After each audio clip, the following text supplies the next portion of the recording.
Ansambla Moderna.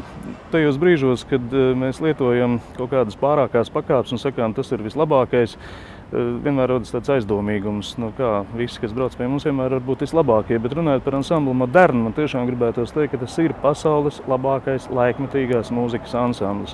Tas ir izcilu solistu kopums. Lai tiktu darbā šajā ansamblī, ir jāstāv ļoti, ļoti garās rindās un ir jāspēlē ļoti, ļoti labi.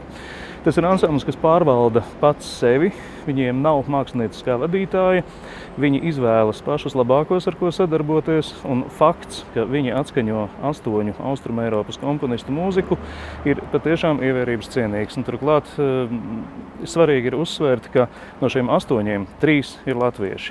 Varēja nebūt neviena latvieša, varēja būt 5 lietuvieši. Vienmēr sakot, kombinācija šajā konkursā varēja izveidoties jebkāda, bet mums tas ir liels sasniegums, ka tieši 3 no šiem 8 ir Latvijas komponisti. Šajos 2 vakaros Latvijas Nacionālās operas jaunajā zālē 8 skaņdarbi dalās 2 izteiktās grupās. Viena grupa ir muzikālais happenings, ir muzikālais teātris, kur ar absolūti skatuviskiem izteiksmes līdzekļiem tiek stāstīts stāsts. Vai tie būtu kādreizējās Čehijas pārbēdzēji uz nīstamo kapitalistisko pasauli un pretrunīgi vērtēti, vai tur ir runa, piemēram, par Slovēnijas brīvības cīņām un to, cik absurdās situācijās var nonākt valsts, ja to nepārvalda gudri cilvēki. Tad daļa ir šādi pārspriedumi, un daļa skaņdarbu ir arī absolūtas muzikālās abstrakcijas, izteikti laikmetīgā valodā. Un es, piemēram, personīgi ļoti gribētu ieteikt nepalaist garām iespēju noklausīties poļu komponistu Pāvela Hendriha opusu, kas līdzīgi Jāņa Petraškeviča skaņdarbam ir vislabākajā nozīmē absolūta abstrakcija. Pāvels Hendriks, starp citu, ir pirms kompozīcijas mācījies ekonomiku. Viņš neslēp, viņš mēdz komponēt arī, piemēram, Excel tabulā, lai cik tas jocīgi neizklausītos, bet rezultāts ir ārkārtīgi skaisti, gandrīz nemateriāla, ļoti smalka mūzika. Tātad jūs šajos 2 vakaros sastapsiet patiešām spēcīgus, jaunus komponistus un viņu dairadi, kas ir mūsu uzmanības vērta. Tā kā šī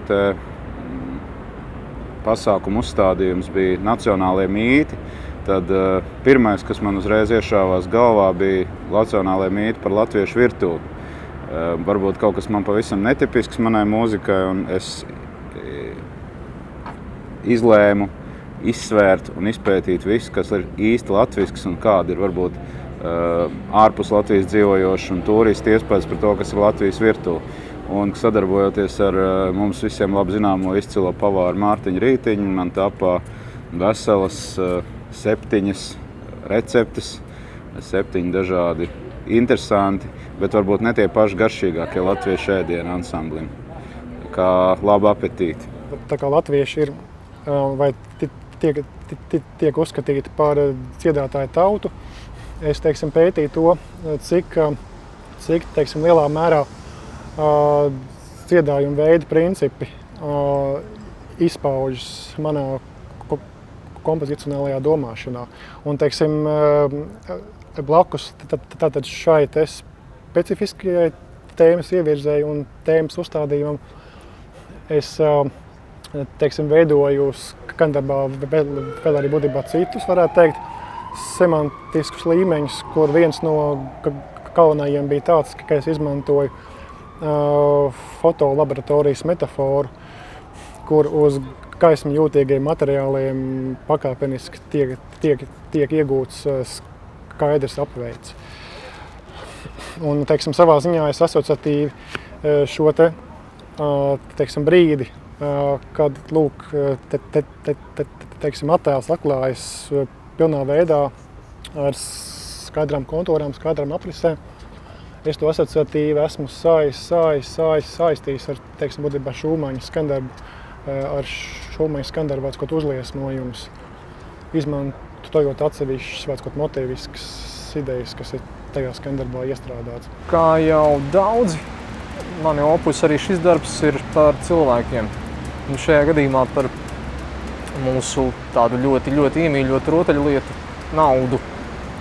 Tā kā šis darbs ir rakstīts Gētes institūta un Ansambla Moderna rīkotajā projektā Mīti, nācija un identitāte, tā kā likumsakarīgi, ka es runāju par Latviju. Un šajā kontekstā Latvija, latvieši un nauda. Un no tā izriet mūsu pavisam nesenie piedzīvojumi ar ekonomikas bumu, ekonomisko krīzi un tādu interesantu pārējais periodu, kas notiek šobrīd. Gētes institūtam Rīgā savā 20. pastāvēšanas gadā ir prieks Rīgā sveikt vienu no pasaulē visatzītākajiem laikmetīgās mūzikas izpildītājiem Ensemble Modern. Ar šiem 2 koncertiem faktiski noslēgsies ārkārtīgi apjomīgais Gētes institūta projekts, kuru atbalstīja HBF Bank fonds, kā arī Latvijas koncerti.